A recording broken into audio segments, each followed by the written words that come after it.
I think Kelly's in love with you. Tried to discourage that. Makes me incredibly jealous, which is something I have no business being. That'll mend.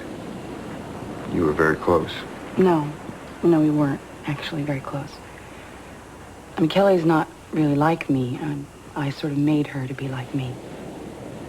Well, I kind of got the impression that Kelly doesn't do a hell of a lot she didn't want to do. No, she does a lot she doesn't want to do because I told her to because I was a tyrant. That much I could have guessed. See, my mother left for 17 years. And there was a vacancy to fill in the household, and I filled it. I took care of my father. I taught my sister Kelly how to dress, how to use a fork, how to be around people. What she couldn't say to my father because the cardinal rule was don't upset him. I was the only one who was allowed to upset him. I took control.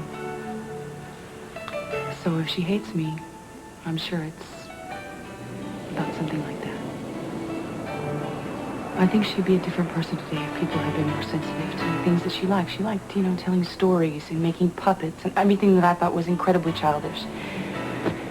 And I think that she would be different if somebody had been more understanding of the things she really liked. Well, that was your father's job. You were doing the best you could.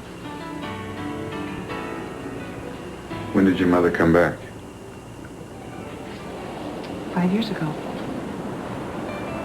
Just as beautiful and as interesting as the day she left. Full of apologies and concern, and could we find it in our heart to take her back?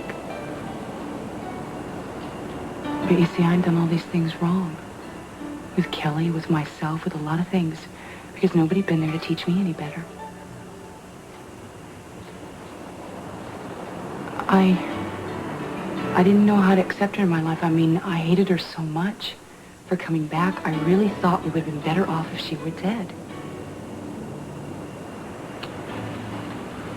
But that changed. Well, yeah. I think we all have something that we need to be forgiven for. But is that the way my children are going to think about me?